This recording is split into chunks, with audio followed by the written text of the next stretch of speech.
hand this over to Phil Adam, the chair of the DFL Platform Committee, to get us started today. All right, okay. Welcome everybody to our first forum by the Platform Committee. Be it resolved, we declare a climate emergency. And to start, I'd like to read the land acknowledgement statement. Built on a sea state of indigenous people, Minnesota is built up over the territory of the Anishinaabe and the Dakota people, and we honor them as custodians past and present. We acknowledge the deep inequality and power relationships between indigenous interests and other planning bodies. We recognize indigenous interests and its determination over imposed land upon which our homesteads, cities, and suburbs have been built. Under these conditions, we defend treaties and support the sovereignty of tribal nations and their citizens. And with that, I'd like to introduce Ken Martin, chair of the DFL State Party. Welcome, Ken.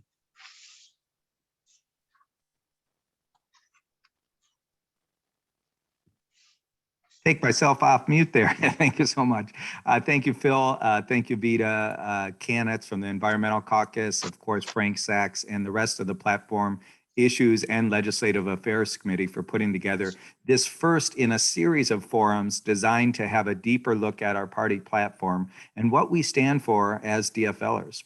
Oftentimes, our party platform is hard to find. It's hard to read, and it's not very accessible for the average Minnesotan. And really what these forums are designed to do is to take our party platform and really make them digestible, easy to understand, and to really go a little bit more in depth than what words are on paper of what our party stands for, what our values are, what we're fighting for in legislative bodies throughout the country and in Washington. We, of course, are gathered today to talk about climate change, and we know that this is the most existential and consequential issue of our time, and we need to act now, both in St. Paul, and I know we're joined by several great legislators today who will give you a sense of what's happening in the Minnesota legislature, but we also need to act in this moment in Washington, because inaction is not an option. Of course, each day, each week, each month and year that we don't act puts us at greater risk of having climate change completely destroy our planet. Of course, you know that the United States is the second largest contributor to greenhouse gases in our atmosphere. The last 20 years has seen the warmest records on the last 22 years, I should say, I've seen the 20 warmest records, years on record. And we know that more than 1 million species are at risk of extinction by climate change.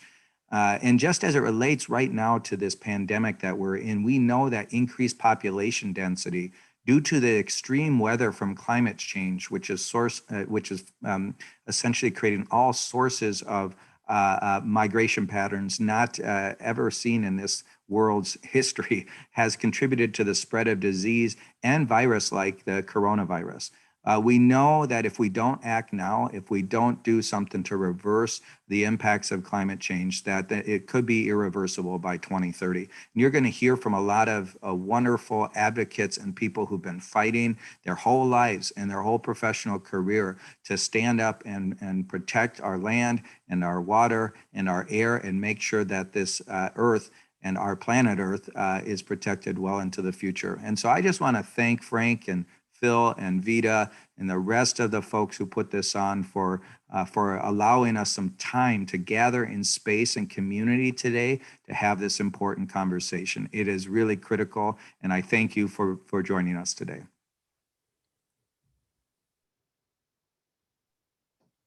Thank you, Ken. Really appreciate it. And I see we have our other co-chair of the Platform Committee with us, Kathy Nelson. Welcome, Kathy. Phil, back to you. Okay, thank you. Let's see here. Why is my page down not working? Okay, good. All right, there we are. So I'd like to give a brief overview of the process as to how the party platform is developed.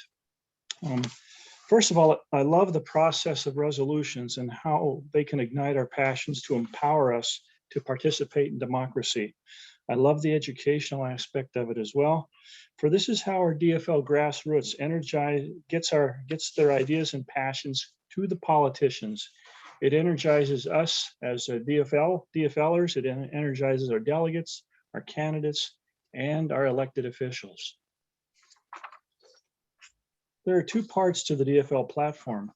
The ongoing platform, which embodies our beliefs and principles, our philosophy, and the action agenda, the political priorities and agenda we would like to accomplish in the next 2 years. And each resolution on these two documents have received a 60% affirmative vote at a DFL state convention. So here's one example from the ongoing platform for labor and employment. We promote the American labor movement and the rights of all workers. We support collective bargaining, pay equity, a living wage, compensation for injured workers, programs to support full employment, and hiring Minnesotans for publicly funded projects. For energy on the ongoing platform, we believe in safe, sustainable, and secure energy for future generations. We support renewable energy, aggressive conservation efforts, and decreasing reliance upon nuclear power. And then we have the DFL Platform Action Agenda. Now this changes every 2 years. It starts from scratch every 2 years with each election cycle. How does the process work? Well, I'll use my Senate District 44 as an example. At Precinct Caucus Night last February 2020, citizens submitted 203 resolutions for consideration in the 23 precincts of SD 44. And then the Senate District 44 Resolutions Committee created a report with 75 distinct resolutions. That's what we derived from those 203. And the convention of Senate District 44 passed 35 of them and forwarded them to the State Platform Committee. So the State Platform Committee received those 35 and about 2,000 other resolutions from the 120 organizing units around the state. Now, in order for a resolution to be considered for a state platform report, the resolution must come from at least 5 organizing units and from 2 congressional districts. The intent is to get broad support. Now, from these 2,000 resolutions, the state convention was asked to consider 85 separate resolutions that met that 5 and 2 rule. And of those 85, 62 received a 60% affirmation vote. And that's what the DFL platform agenda is. It's those the 62 that were approved at the last state convention. This implies the action agenda probably came from over 15 to 20,000 individual resolutions submitted on caucus night last February 20th. So in the action agenda, there's one of the resolutions is support the federal Green New Deal goals of ending greenhouse gas emissions, establishing millions of high-wage jobs, and ensuring investing in sustainable and affordable housing and transportation, securing clean energy, securing clean air and water, climate and community resiliency, access to nature, and a sustainable environment for all, and while reducing racial, gender, and economic, wait a minute, I got the wrong one here, sorry. Let me start over with this slide. Support the federal Green New Deal goals of ending greenhouse gas emissions, establishing millions of high-wage jobs, and ensuring security for all. Investing in sustainable and affordable housing and transportation for all. Securing clean air and water, climate and community resiliency, healthy food, access to nature, and a sustainable environment for all, and promoting justice and equity with a 10-year mobilization effort. And you'll see that this had broad support around the state. It came from all 8 congressional districts and 19 organizing units. Then under energy, we had declare a climate emergency, mandate 100% carbon-free electricity throughout Minnesota by 2030, and meet or exceed net zero emissions by 2050.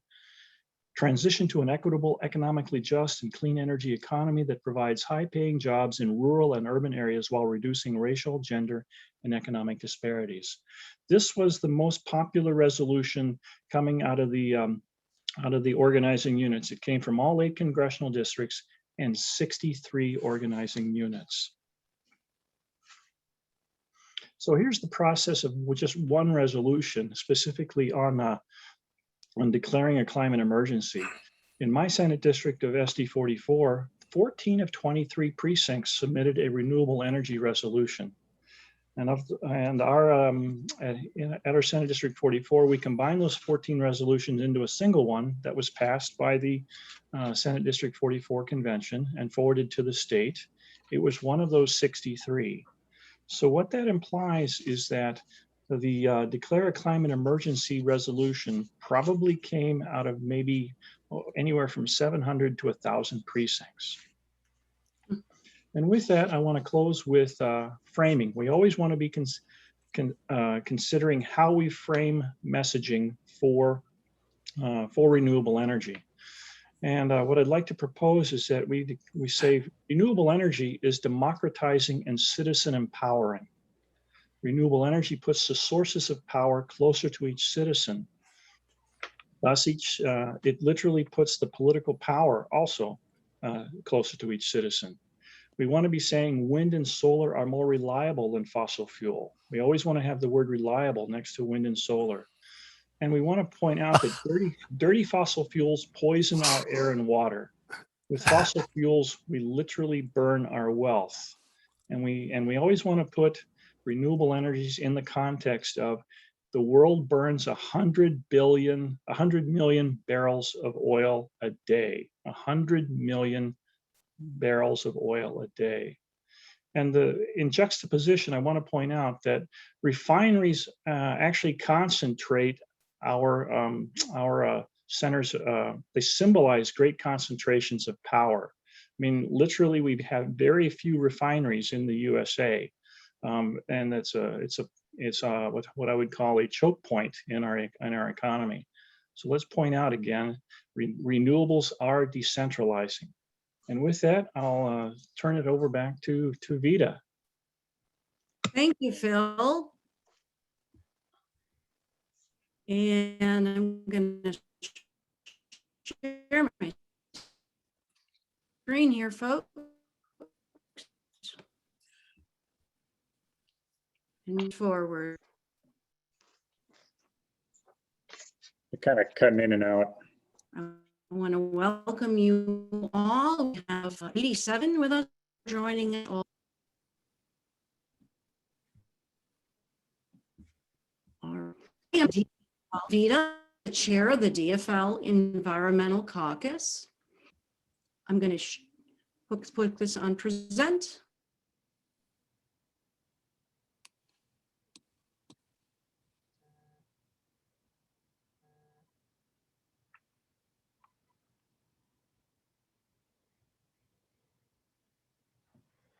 We're going to take a moment and ask our legislators who are here to please work harder on getting border-to-border broadband upgraded. I think we temporarily lost our host.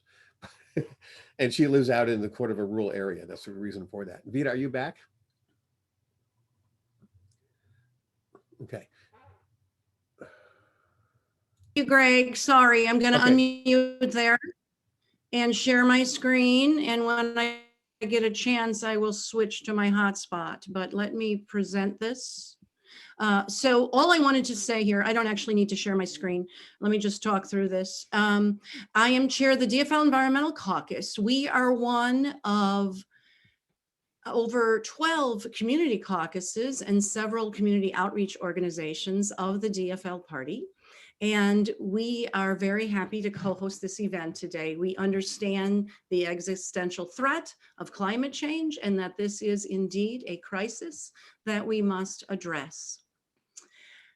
Our caucus has over 1,100 members from all over the state of Minnesota. We have a 22-member executive committee, a board, that works very hard to work on legislative issues, on helping to endorse and elect environmental champions to office, and also doing forums like this to help educate us on the issues and how we can best take action. And we would welcome you to join us at dflenvironment.org.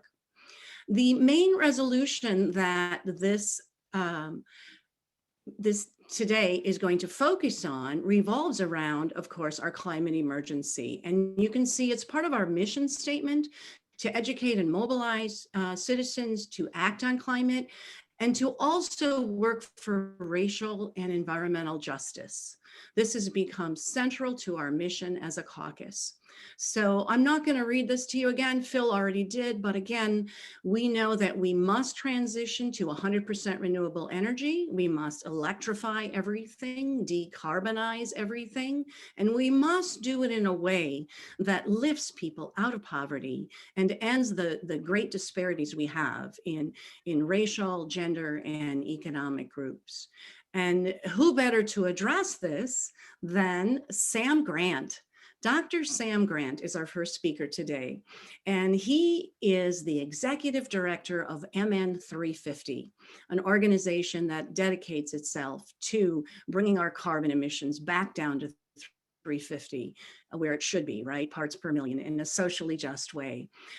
He challenges us to focus on this just transmission and just transition rather, and do it in a way that leaves no one behind. Please welcome Sam Grant.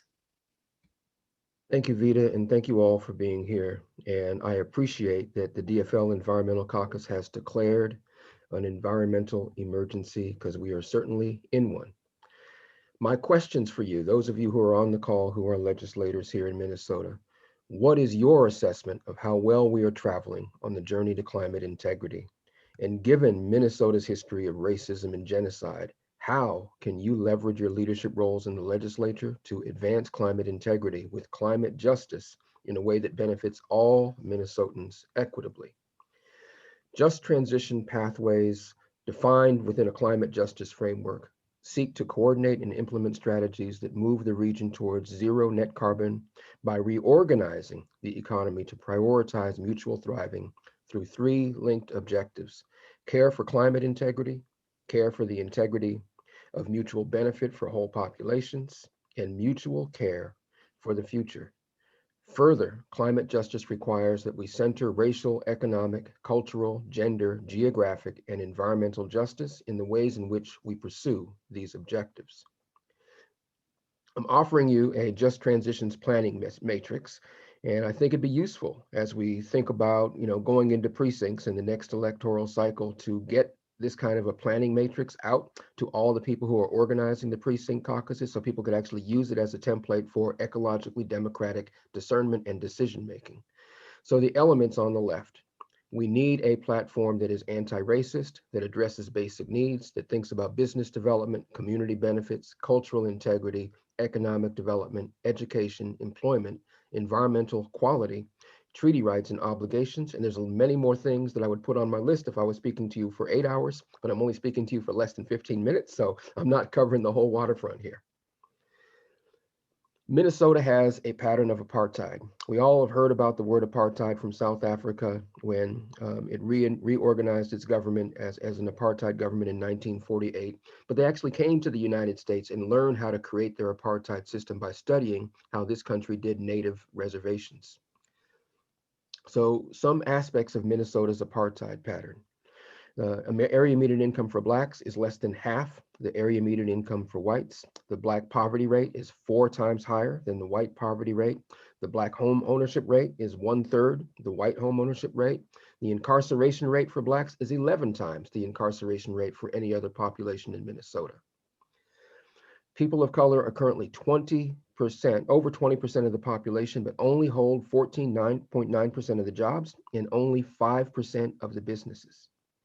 So something has to shift in order for us to move this just transition in a way that's equitable and mutual.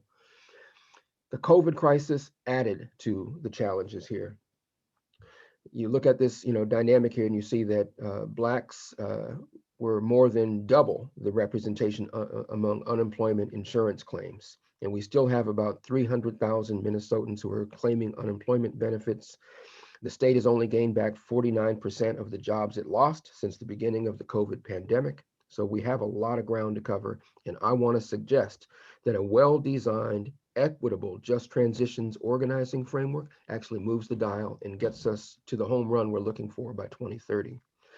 One key aspect of this is increasing investments in the clean energy economy. We know during the last 4 years of the Trump administration, there was a significant decline and erosion of supports for the renewable energy economy, but also for environmental protections.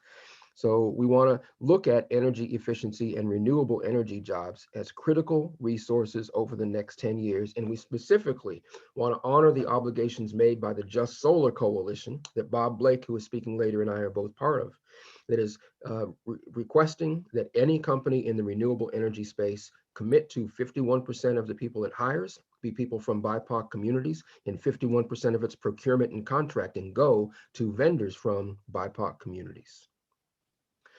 So if we think about the opportunity landscape, Minnesota has currently 130,000 people who are unemployed as of the February report from DEED. The Blue-Green Alliance estimates that we could create 114,000 jobs a year by investing in improvements to our basic infrastructure. My question for all of you is, how do we partner with the Blue-Green Alliance and our fabulous network of labor unions in Minnesota to do this investment in greening the infrastructure in a way that's actually equitable?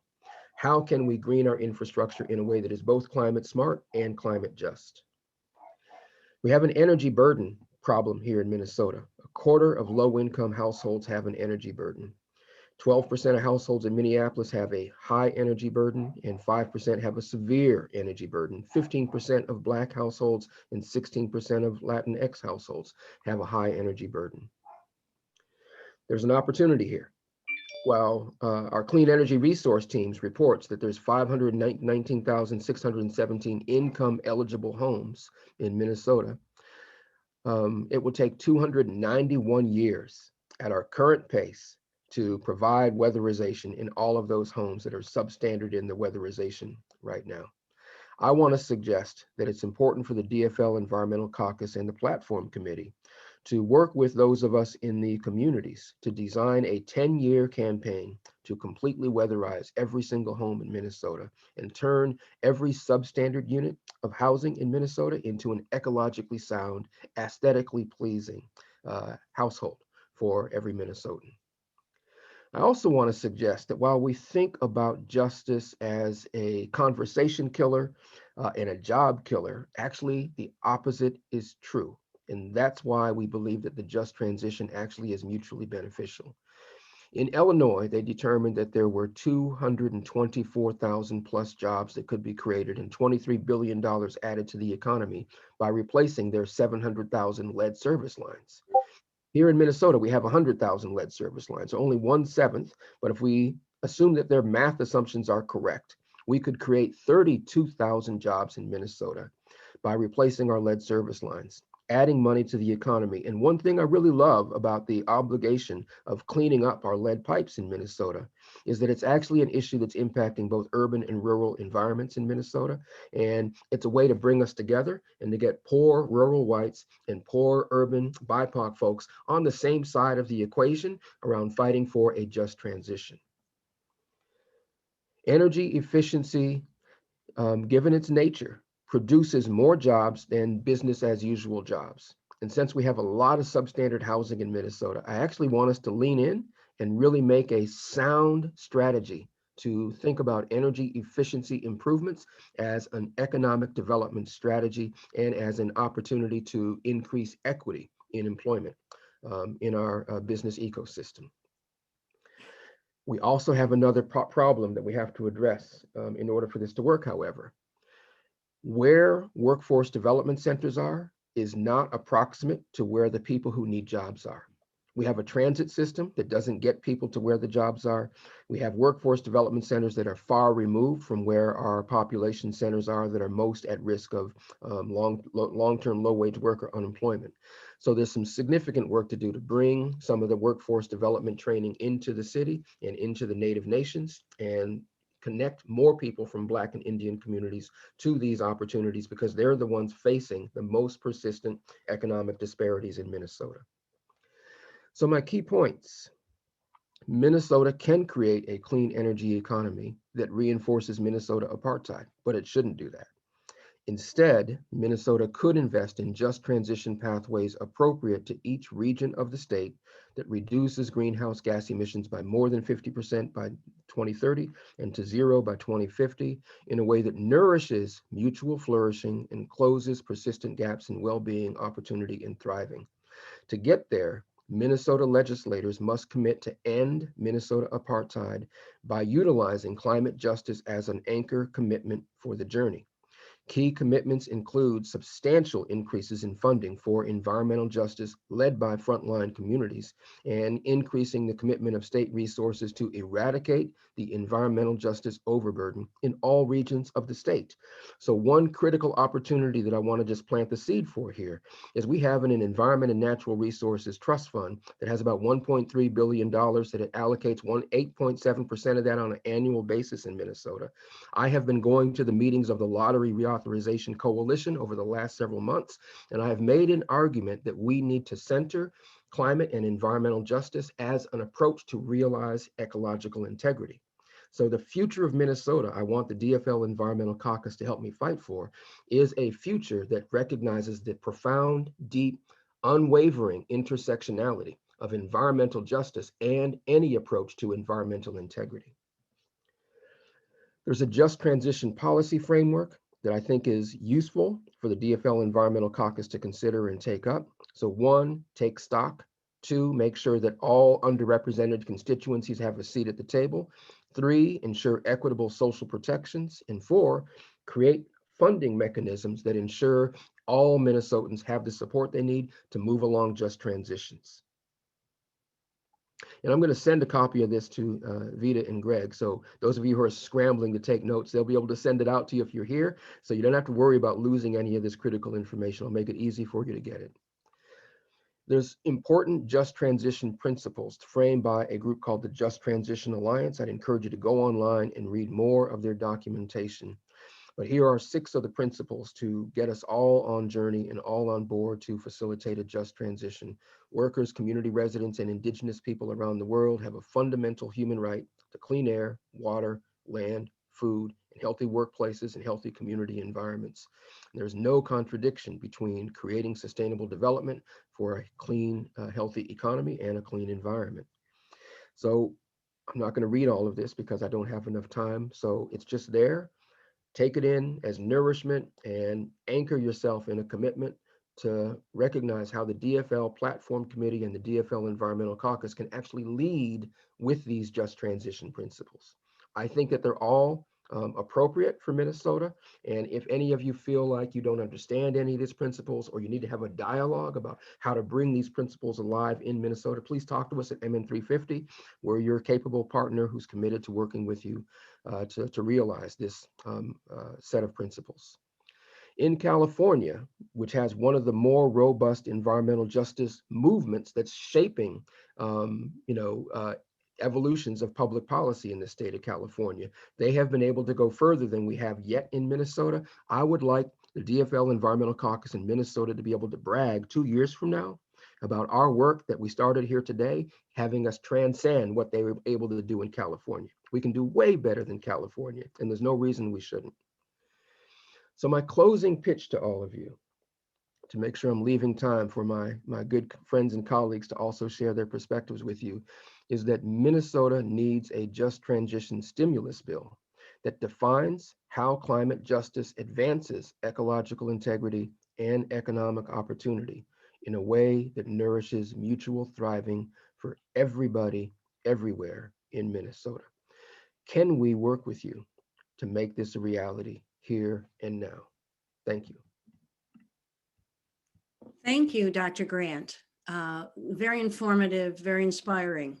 And yes, the DFL Environmental Caucus is all on board to work closely with you in whatever capacity we can to advocate for these issues.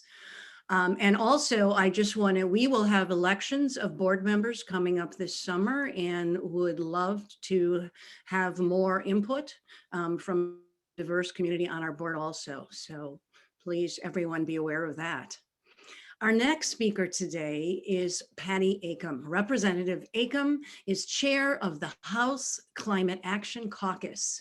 She is also vice chair of the very important committee, the Climate and Energy Finance and Policy Committee. She serves on Environment and Natural Resources Finance and Policy, Legacy Finance that was just spoken about, and Preventative Health Policy Division. Please welcome Representative Patty Acomb.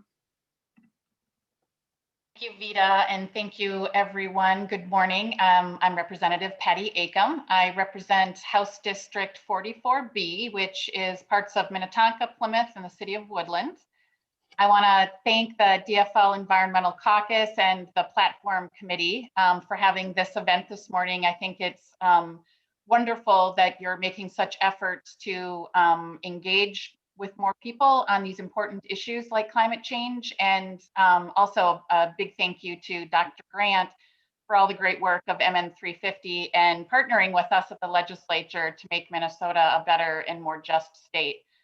As Vida had said about my committee assignments, which is great, I'm honored to be vice chair of the Climate and Energy Committee. Later this morning, you're going to hear from Chair Long. And I'm also honored to have been appointed to the Legislative Water Commission as well as LCCMR. So my background is in environmental work. And so all of these are a great way for me to have input at the legislature. So leading into the 2021 session, the Climate Action Caucus in the Minnesota House developed a climate action plan that was really kind of a broad framework intended to update and guide our work this session at the legislature. And so what the plan kind of drew out was to update our greenhouse gas emission reduction goals along all sectors of our economy. We've been doing really great in the energy sector and certainly have left some work to be desired in other sectors like agriculture, transportation, commercial buildings, residential, industrial. And so the energy sector can maybe be a model of the work we need to do and how to get there in other sectors as well.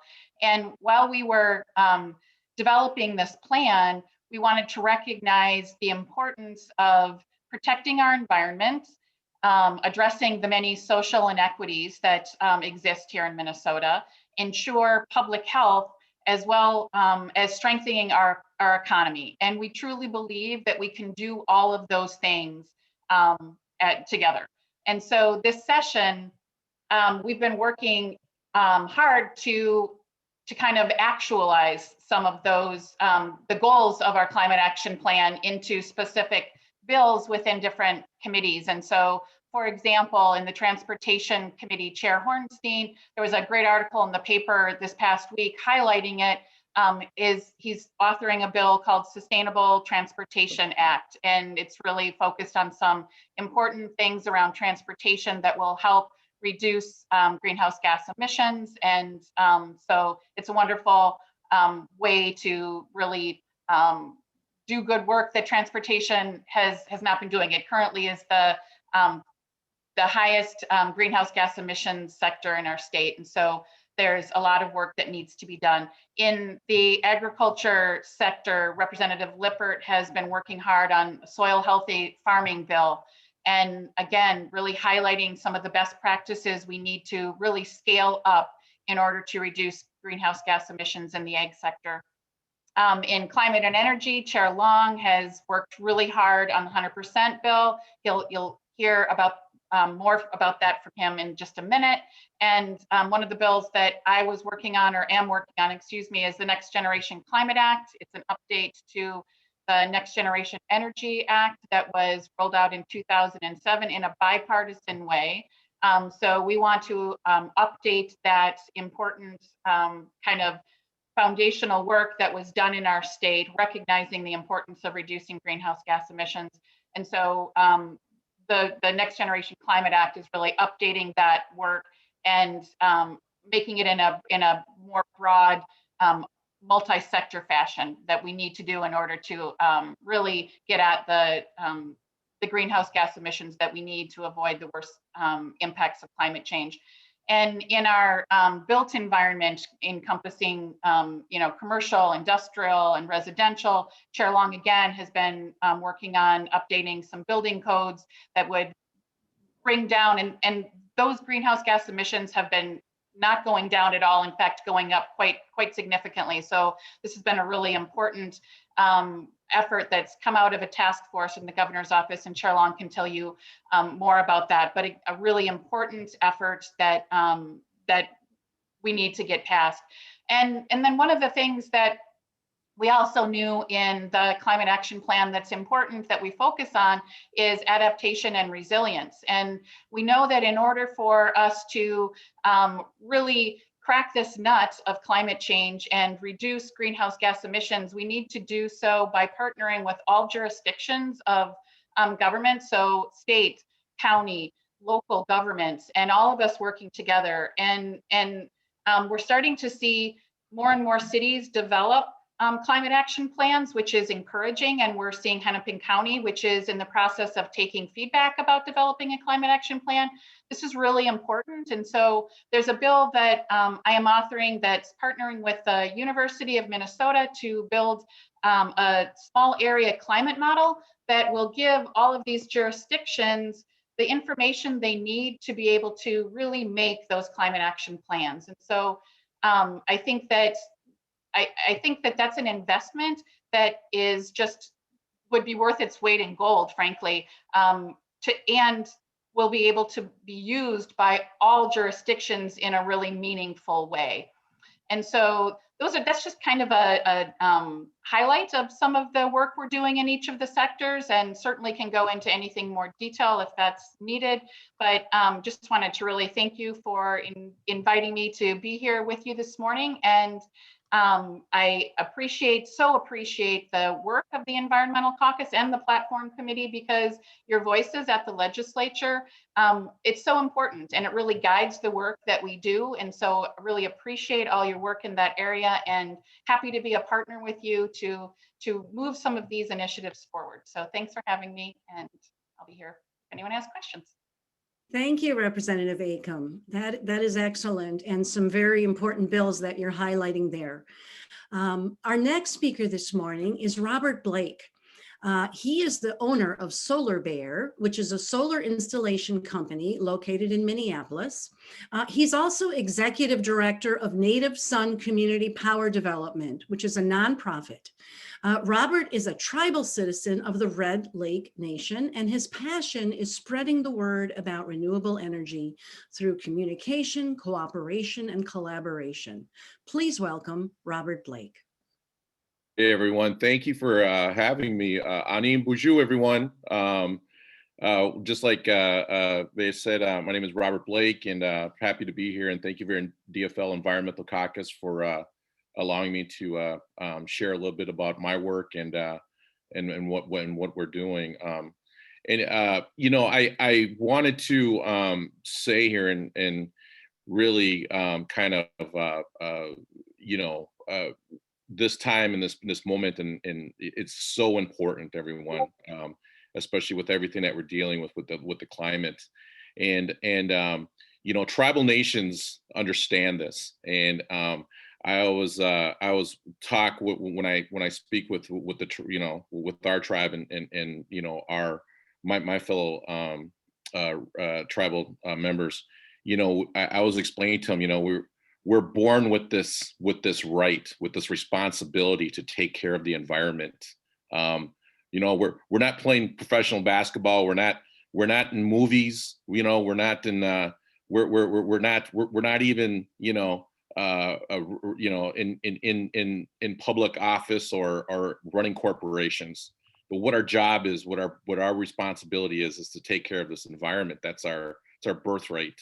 And I think now more than ever, it's so important that tribal nations really take the lead and really step up, because they do have this unique relationship with the federal government.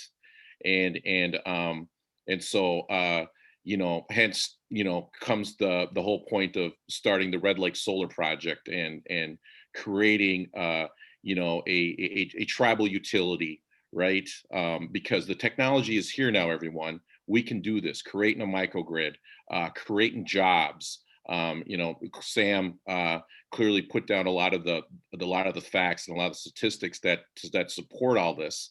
And the other part about this is then, I think once we're able to go ahead and create these entities, right, especially for tribal nations, and tribes are able to do this, we're able to create a tribal utilities commission, right? And that tribal utilities commission will act in conjunction with the Public Utilities Commission. And, because we do have this unique relationship with the federal government, we do have this unique status. And so I really see tribal nations being a big part of, the environmental conversation moving forward.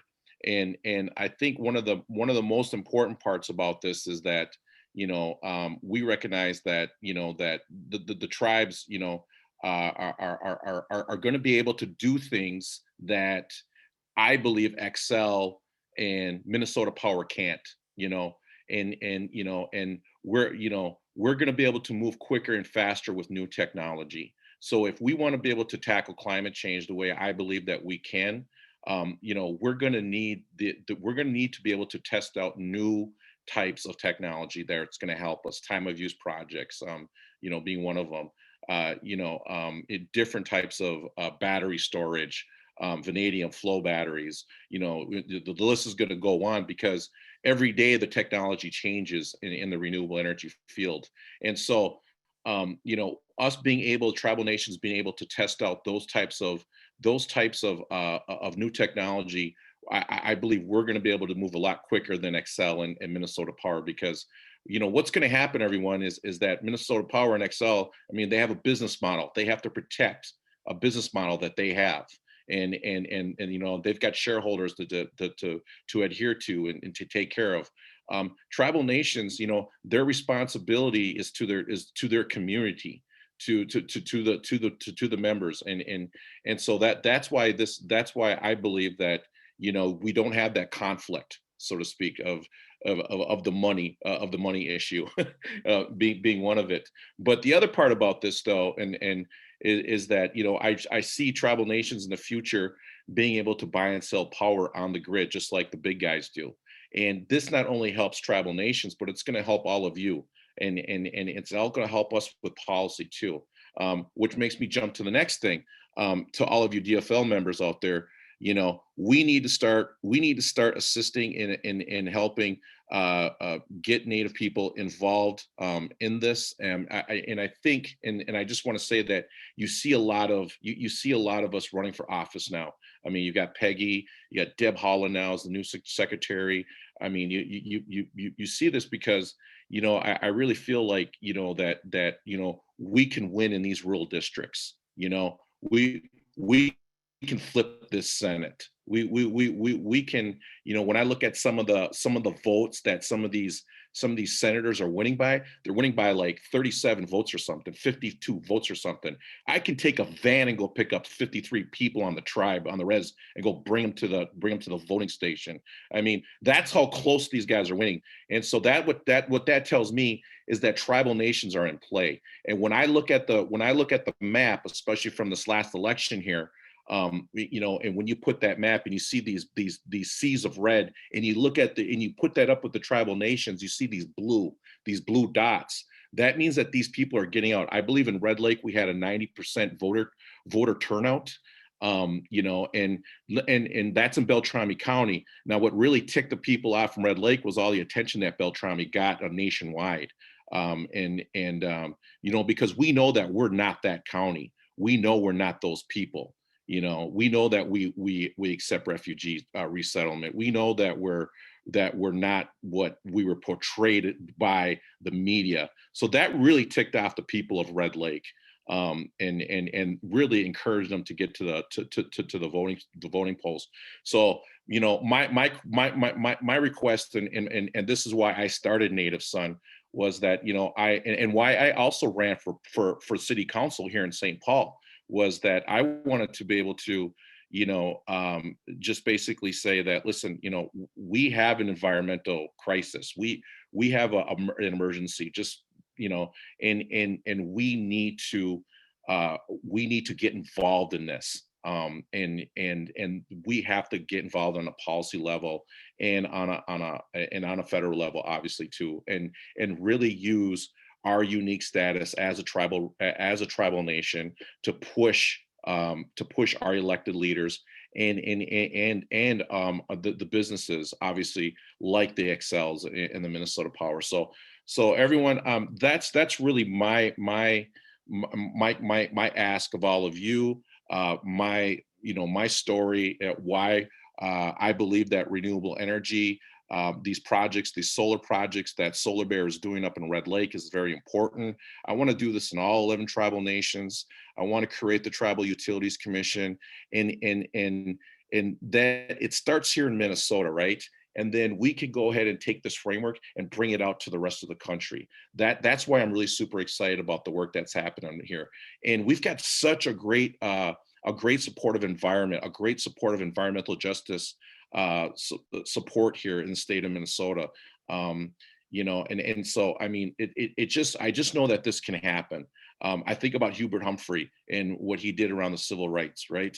And I think about right now how Minnesota, you know, can really push that story and moving forward around the environment issue right now too, which is so important. So yeah, that's what I have to say today, everyone, in this morning. Please, DFL, please, we gotta run native candidates in these rural areas. We gotta flip this Senate so we can have a Democratic House, a Democratic Senate, Democratic governor, and we can get these renewable energy policies passed, and we can be that state like Sam Grant was talking about, you know, just like California. You know, I talk a lot to Dan Kamen out there from Cal Berkeley, and you know, and I get to share good things with him and follow the stuff that's California's. And I'm just like, you guys are always 10 years ahead of us. You guys are always 15 years ahead of us. And I always tell them I want Minnesota to be the California of the Midwest. And I believe that we could do that here and create good jobs and create the opportunities that we so need here, and really go ahead and really push this out, this idea of tribal utilities commissions across the country. So thank you everyone for having me. Thank you, Veda. Thank you, DFL Environmental Caucus. And I'm going to give it back to you. And if you have any questions, I'll be here. So.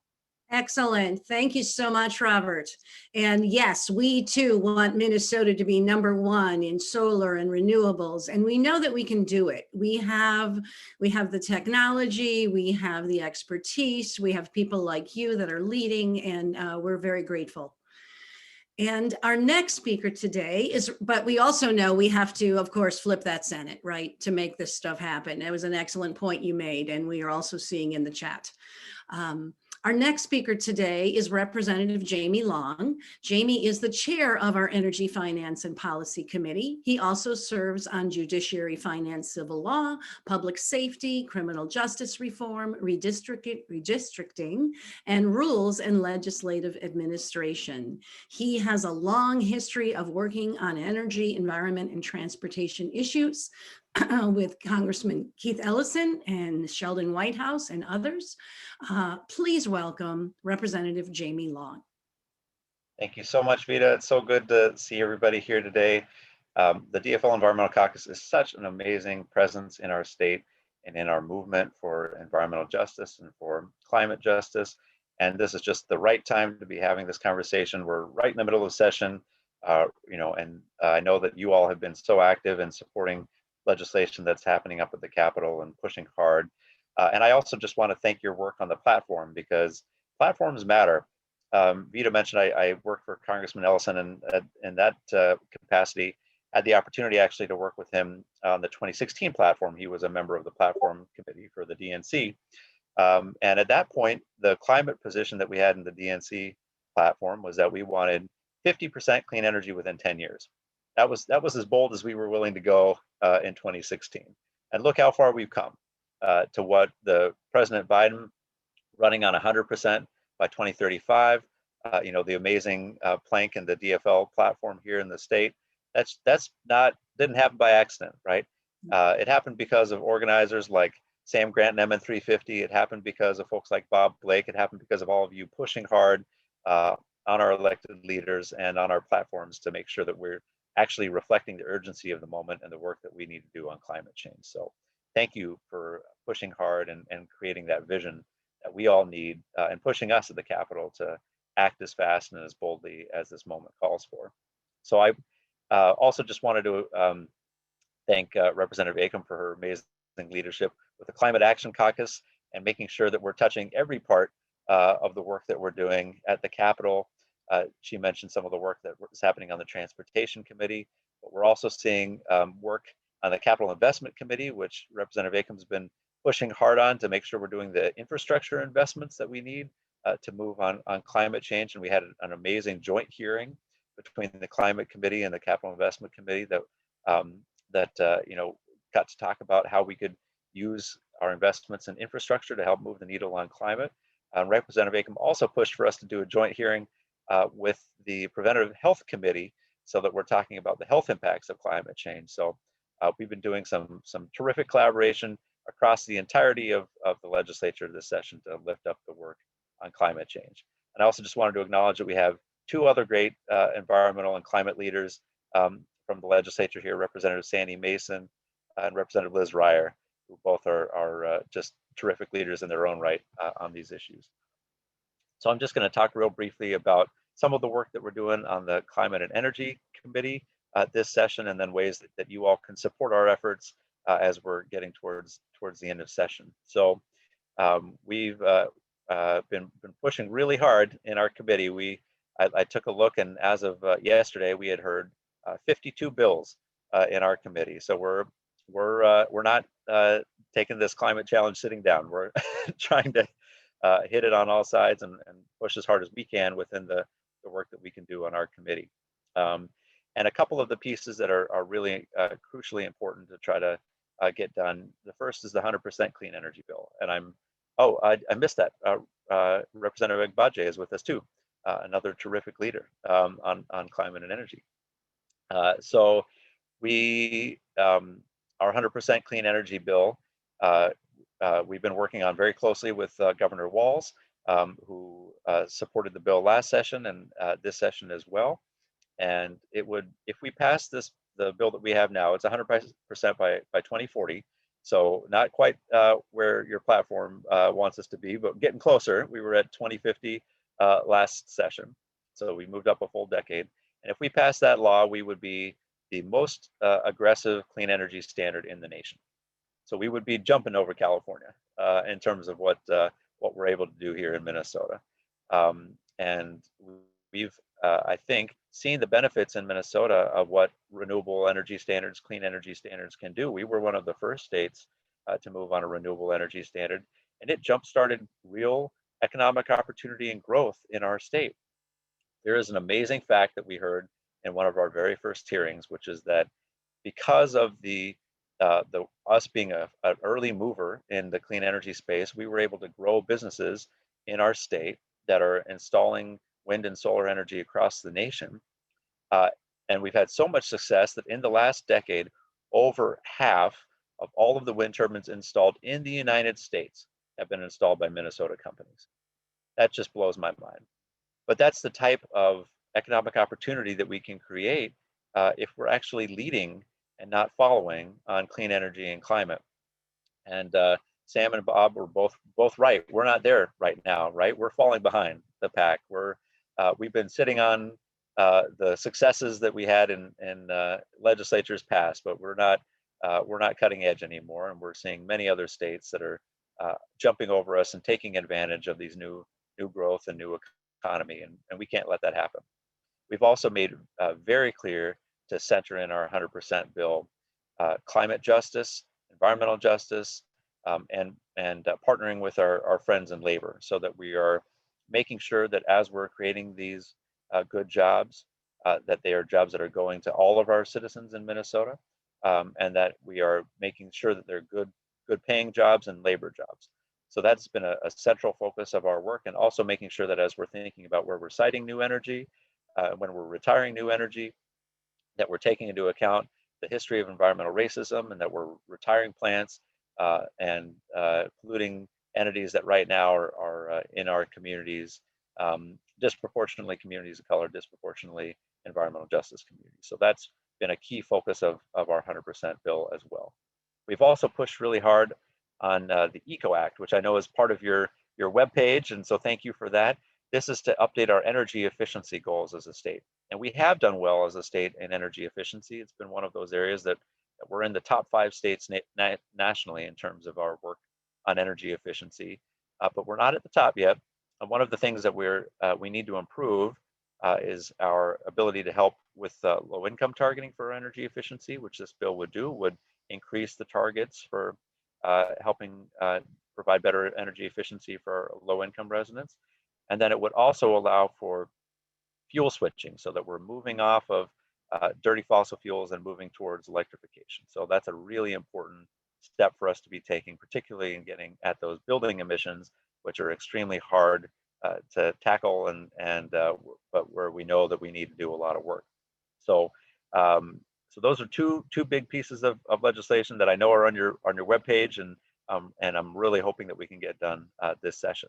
I'll just mention a few others. One is that we have been pushing really hard on buildings, and we have worked closely with the governor to try to make sure that for some of our largest buildings, particularly new commercial buildings, which use a ton of energy, that we are moving as fast as we can to net zero energy. And so the governor has set a target with a bill I am carrying to have net zero energy by 2036 for new commercial buildings. And that really would be also a nation leading standard if we were able to adopt that. And that's a bipartisan bill that we have right now, and I'm really hoping that we can make some progress on that and get it done this session. We've also been pushing hard on clean transportation. That's our largest sector of emissions in the state, and we have a lot of work to do there.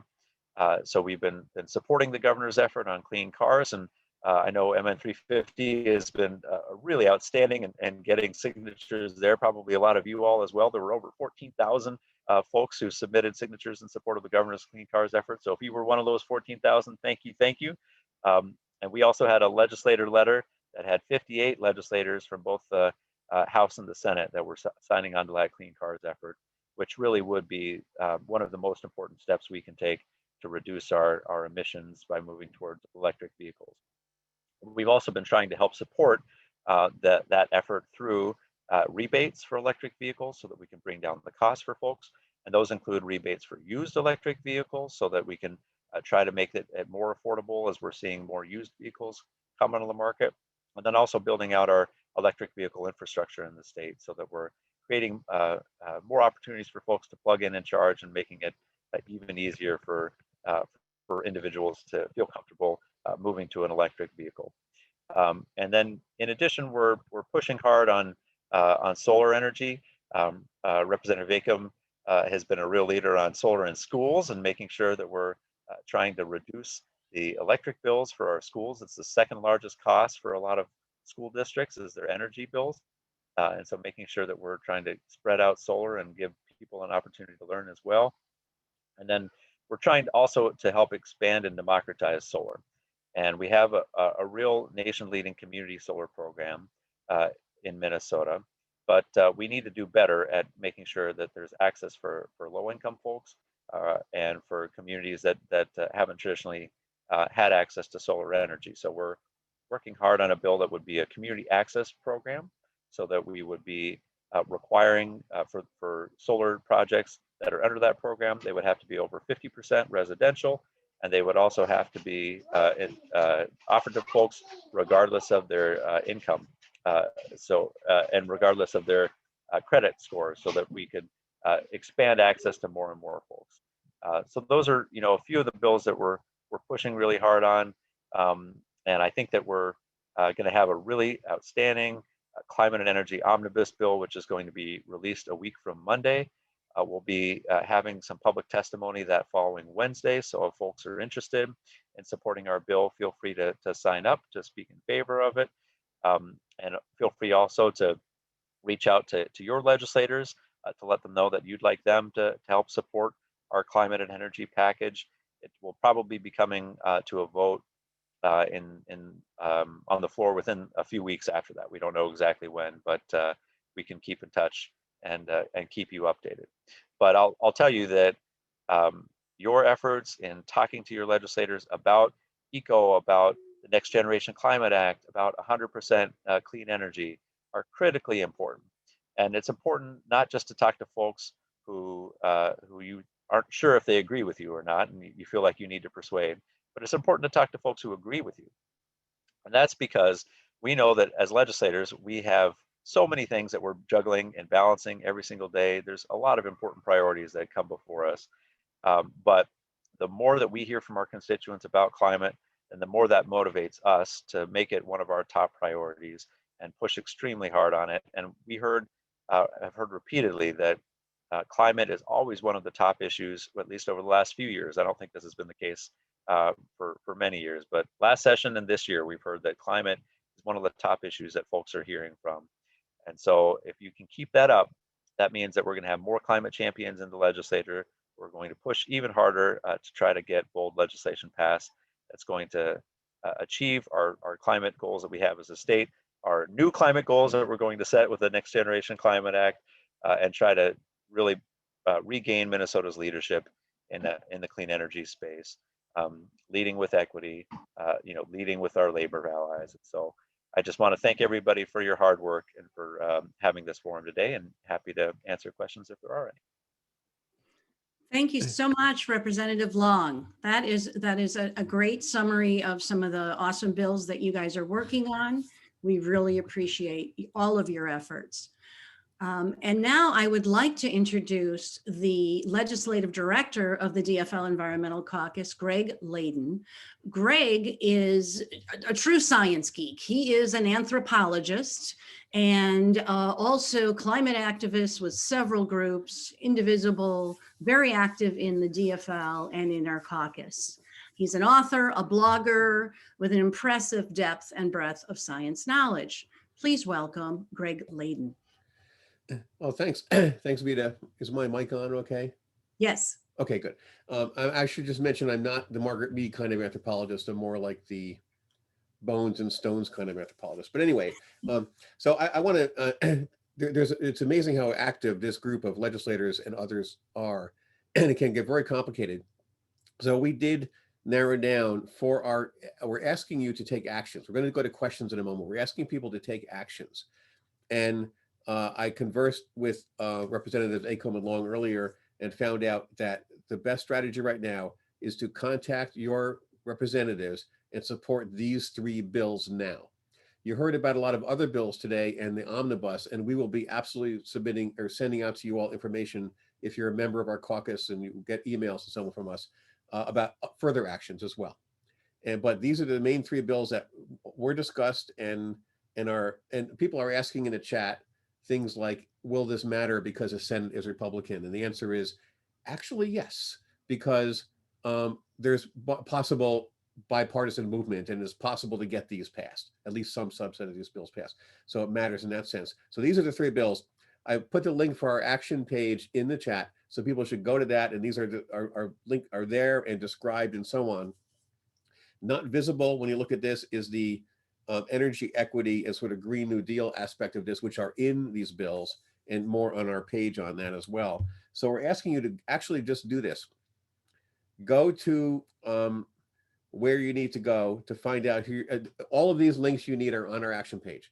You go to that action page, dflenvironment.org, carbon free, and find out, if you don't already, who is your representative in the House and who is your representative or senator. As Representative Long mentioned, it doesn't matter if they like this stuff, they hate this stuff, or they're not sure. There's reasons to contact all 3 categories of legislator.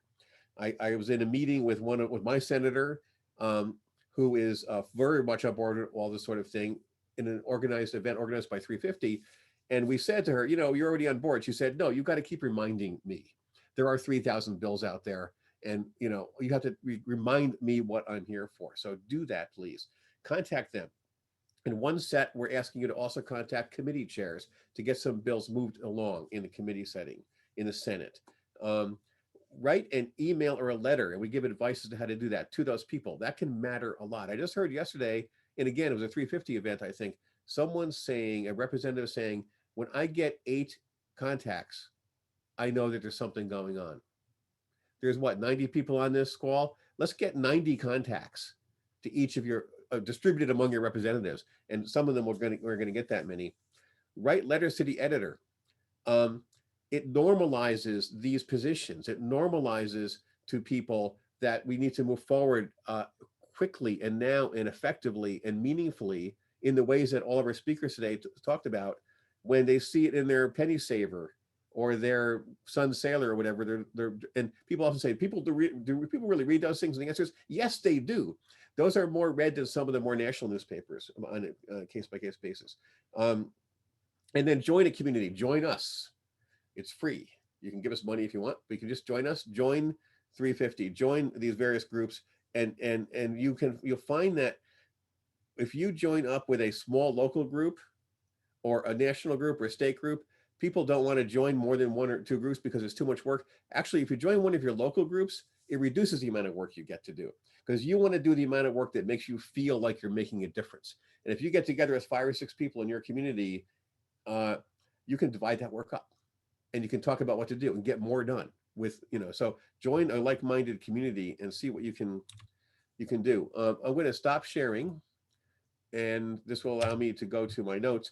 There's been a number of questions. I also want to say that there's been comments in the chat as well that aren't really questions. And I'm going to make sure that all of the people here get a summary of what those comments are. So if there's a representative here, they're going to get your comments, okay, as part of the democratic process from us.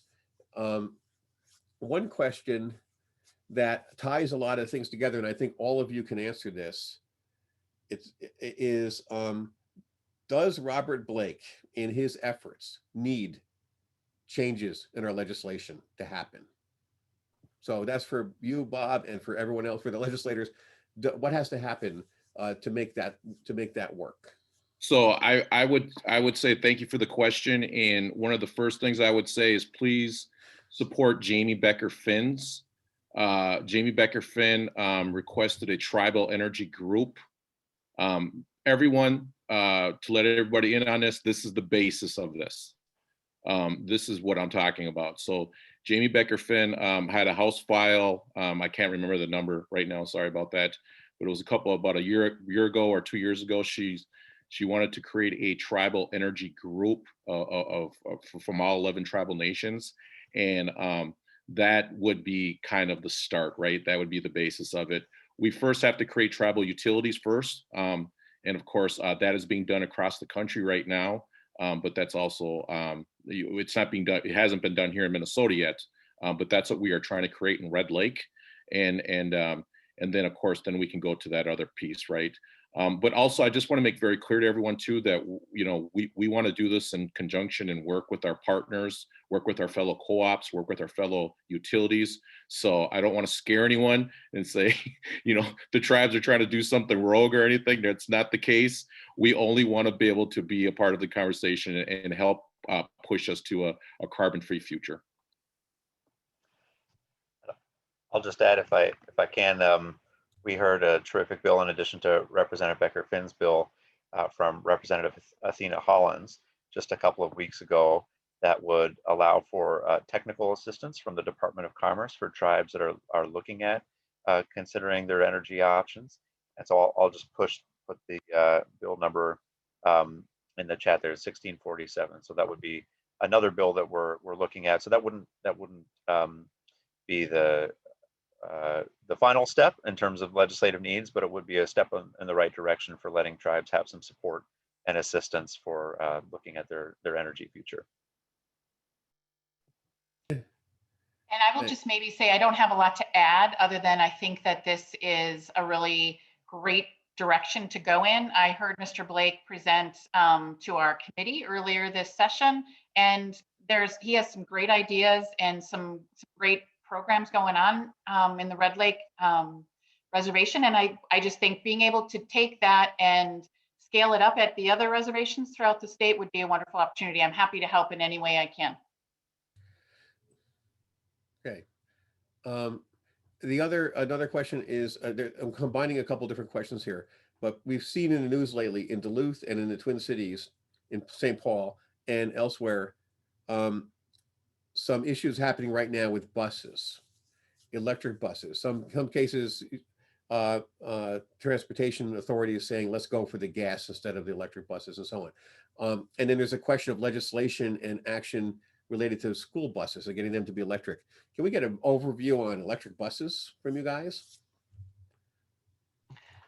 Well, I can start, and I'm sure Jamie can add into all the things that I forget. I think that there was a lot of disappointment at the legislature just recently when Met Council said that they were going to, instead of invest in electric buses, we're going to invest in biofuel buses. And I think, they had some reasons for doing that, but I think there was a lot of disappointment amongst many of us.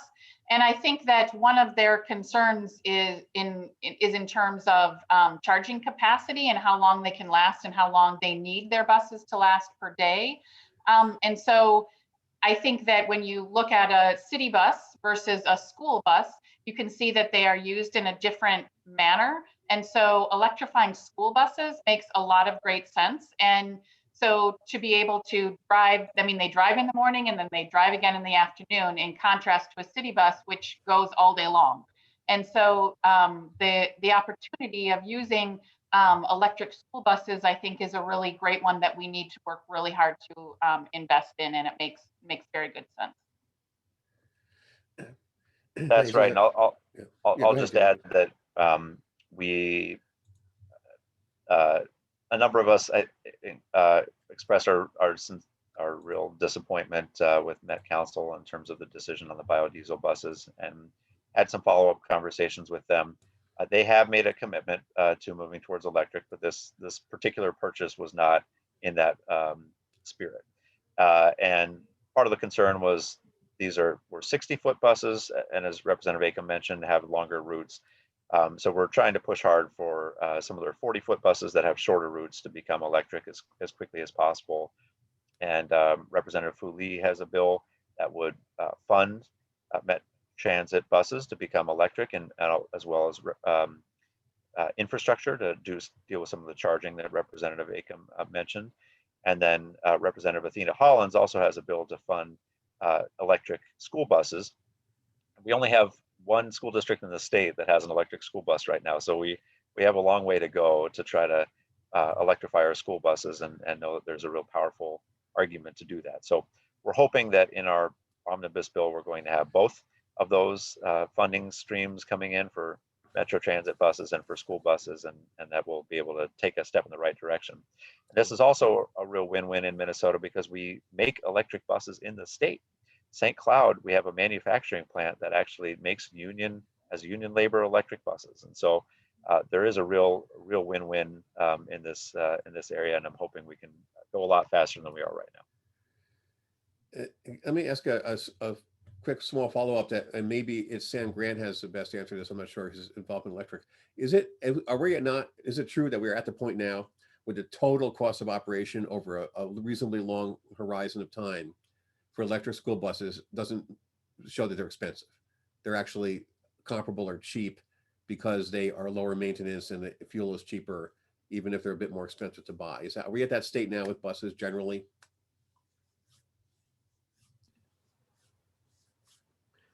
I can't give you the definitive answer on that. I've looked at evidence that says that is true, but I'm also seeing evidence that speaks to the contrary. And then some people are saying that it's more complex than which is cheaper over the longer term. When you think about what is the constituency base that's arguing for biofuels, people in the agricultural sector are seeing that as an opportunity to begin to transition out of our model of agriculture towards a more diversity of strategies and crops and economic opportunities. And so as I talk to folks in the field of agriculture about how do we move together on a just transition, they're basically saying, Sam, we understand that you would prefer zero biofuels from the MN350's lens, but we need you to understand that we have to be really pragmatic. And so we have to be really wise and democratic as we dialogue around a transition that actually works for people based on their region specific economic profiles. So it's an open question. Representative Acomb talked about the work that she's doing with the University of Minnesota. I'm also working with the University of Minnesota. We submitted a National Science Foundation grant to actually support every region in Minnesota in doing energy modeling to map out very explicitly how we do an energy transition by 2030 that gets us to those 2030 objectives. My colleagues at Environmental Initiative, if you talk to Bill Dressler with Clean Air Minnesota as an example, I think he could give you a very direct answer on this question of the long-term economic benefits of the transition towards electric buses versus biofuel. And if I could just add real quick too, as we've been doing the modeling for the schools up in Red Lake, you know, we were looking at the buses, the electric buses, as being battery storage. So those buses being able to provide energy for, like, say the basketball games, right? For the evening events that are going to be happening at the schools. And so I think that's something that, you know, we don't really think about when we're looking at these buses. We just think they're just going to be picking up the kids back and forth, but they're also going to be storage. They'll be used as storage devices for these districts, and especially in these rural areas where, you know, electricity has to travel lots of miles to get to its destination. So that's the exciting part about these buses. And so, I mean, I believe, to me personally, that these buses are a lot more cost effective than regular diesel buses. If I may editorialize briefly, I think that when a machine puts out poison and a different machine doesn't put out poison, you might pay more for the one that doesn't put out the poison. Just wanted to mention that as well. But that both of you have said the same, referred to as something really important, which is you're looking at details. You're looking sharply at details and modeling details. And there's another set of questions that combine into one about something like that. And that is, especially this relates to something that Robert Blake mentioned earlier about jobs. A big piece of this, including one of the three main bills we're talking about now, is changing it so that the things that happen in buildings are more efficient. And like, to me, I had 4 or 5 years ago, we bought a new furnace. We did not get heat pumps. We do not have the money. We just got a super efficient gas furnace to replace a broken, inefficient gas furnace. However, when we get our new water heater, it's going to be something electric and something efficient. And as time goes by, that'll be easier for people to do. Is there a way that the legislature can come in and assist with the fact that there's all kinds of equity issues here and variation issues here in people's access to the ability to make the right decision in the marketplace or in their homes with their own money to do the right thing? It's just too, how do you get it so that people know what to do, so that people can do their own work in a way that's good in their own homes, weatherizing and so on, and have access to the resources to be able to do it affordably? Because like a bus, if this is really efficient, and it is, why can't someone have the same electric bill today that they had last year and they have next year, and at the same time have a heat pump in their house? How do you address that? And that's for everybody here, because that's a big question, and you're all involved in one way or another in that kind of thing. Yeah, I love that question. Representative Acomb can speak to her meta bill and some of the other work that she's doing. I'll just talk to maybe 2 bills that I'm involved in. The first is the eco bill that you all put on your list. That would help, because that allows for fuel switching. So that would allow for incentives to be done through our utility energy efficiency program that would move towards heat pumps, move towards electric water heaters and the like. So that is a big step. And then the second is there's well, I'll let Patty tackle the beneficial electrification piece then too. I think the bigger question, you're absolutely right. This is an area where we need to do a lot of work and push really hard in, and we're just really scratching the surface right now of trying to help with electrification. I was really grateful to hear Sam talk about weatherization and the work we need to do there. Representative Robert Bierman has been really leading in this space, and he has a bill that would put together a task force over the next year with a report before the next legislative session to do a really deep dive in what we need to actually spend on weatherization in the state to be able to meet our weatherization eligible population sooner than 200 years, as Sam put it, and really try to beef up the work we can do in that space. And when we're weatherizing a home, we should also be doing those retrofits that you're talking about, where we're swapping out old gas furnaces and putting in electric. So I think there's a real opportunity there. And I will just add, there's a couple of bills that I've been working on this session, and then also some personal experience that I've had. And we needed a new water heater in our house. And so trying to think about transitioning away from a gas water heater, I talked to some plumbers and said, are there, help me understand, can I get an electric? And they're like, oh no, we don't do electric water heaters in Minnesota. And so I think not only do we need to educate homeowners about what we can be doing to decrease our fossil fuel usage in appliances, but we also need to educate the plumbers and people working in the industry that there are good options and important options. And I think that we have a lot of utilities that give out rebates for high efficiency gas water heaters, and they should also be giving out rebates for high efficiency electric water heaters. And so we went with the electric water heater, and in doing that, we also needed to do some upgrades in our house around an electrical system to be put in our utility room.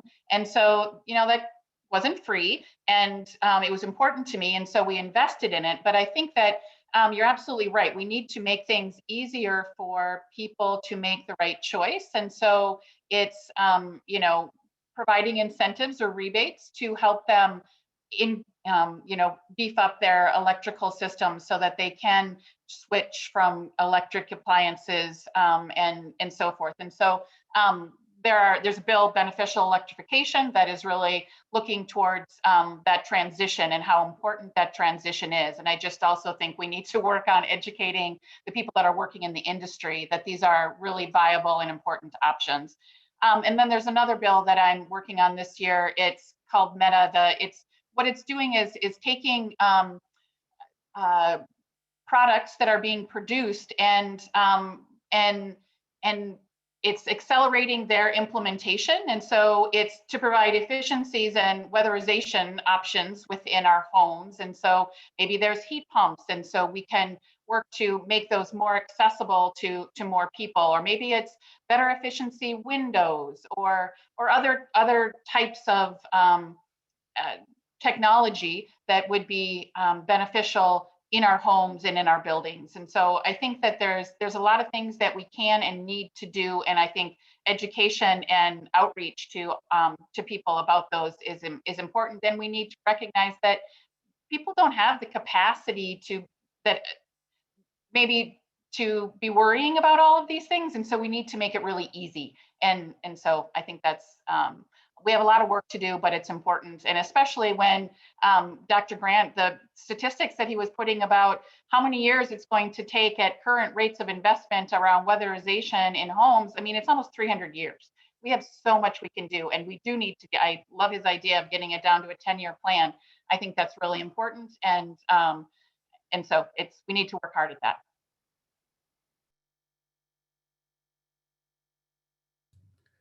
Any of our other speakers like to comment on that? I just want to add one comment based on a dialogue I'm seeing in the chat. There's a lot of questions around, some people are, at least a couple of people are advocating for why not, go with nuclear. And so, I am certainly not in support of nuclear myself. And I think that it's also important. I had a dialogue yesterday with colleagues at the World Without Genocide at the Hamlin Mitchell School of Law, and they were pointing out to me the dirty secrets in renewable energy production in terms of its impact on African lands and lives in the Congo as a particular example. So as I think about the future in Minnesota and generating a truly intercultural, democratic energy ecosystem, I really want us to think about how do we democratize the conversation about our energy future and think as wisely and innovatively as we can about moving towards a circular economy. So how do we create a future in Minnesota that's not causing harm to the environment in Minnesota, is engaging all populations of Minnesota, but is also not displacing ecological or economic harm in other places on the planet?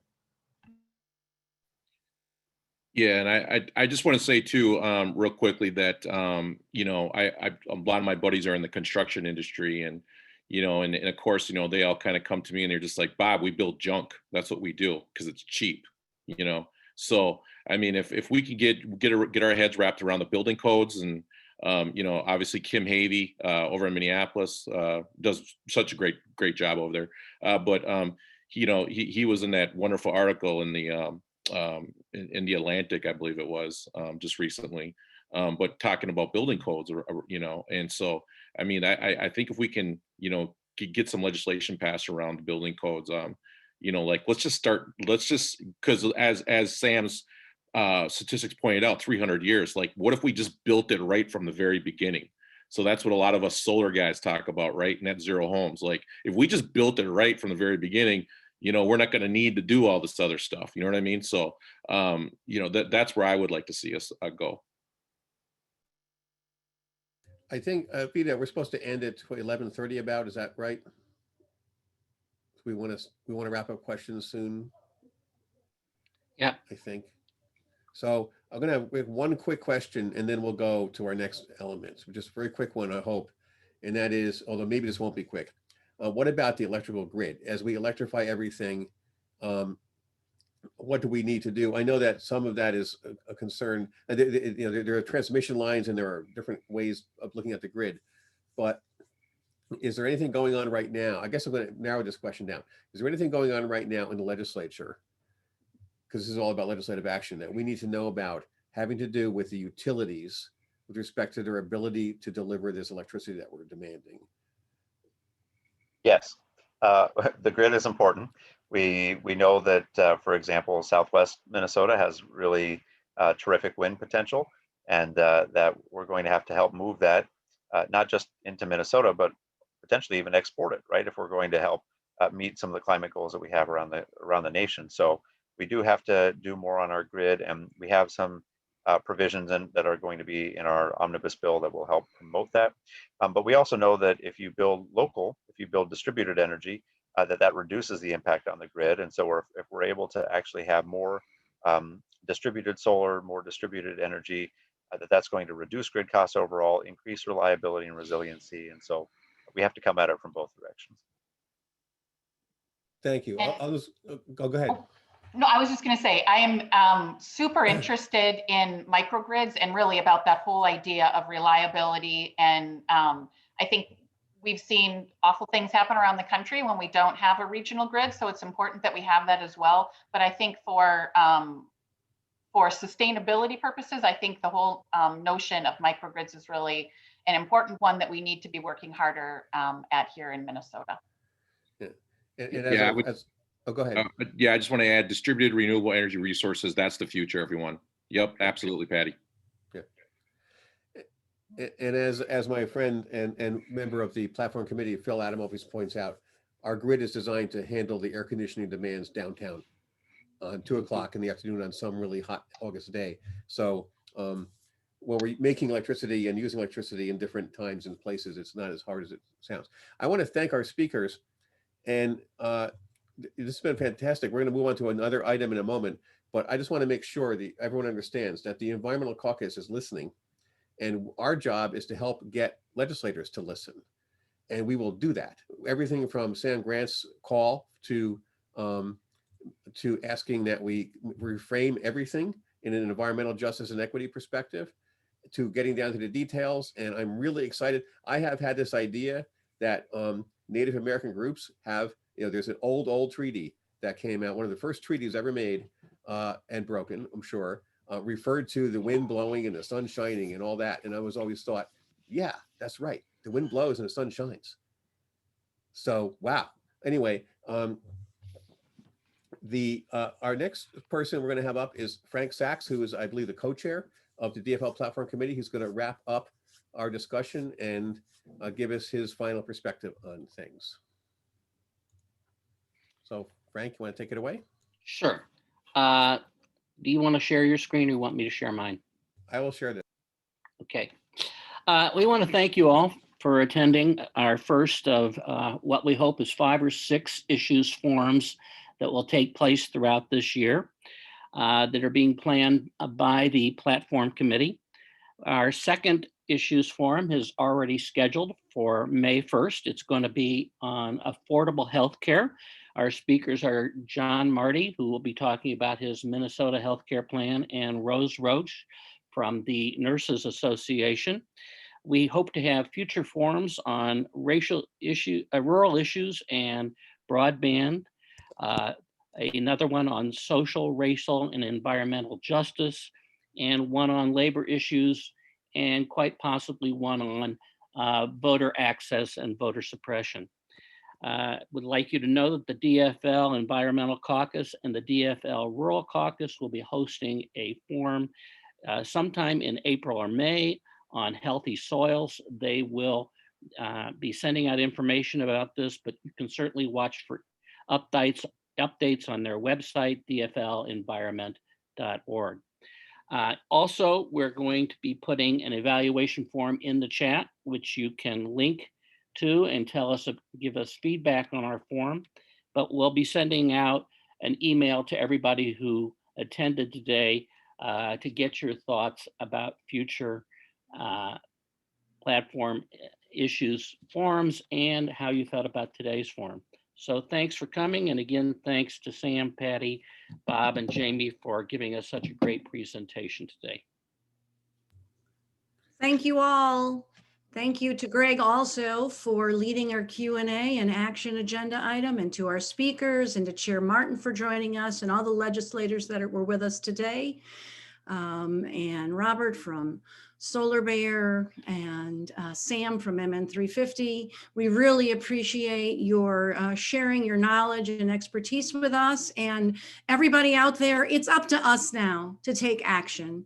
Please visit our website, dflenvironment.org. Start writing those letters, start making those phone calls. We can do this, folks. We need to move the needle forward. There is no more time. Thank you so much. Bye now. Thank you, Vita.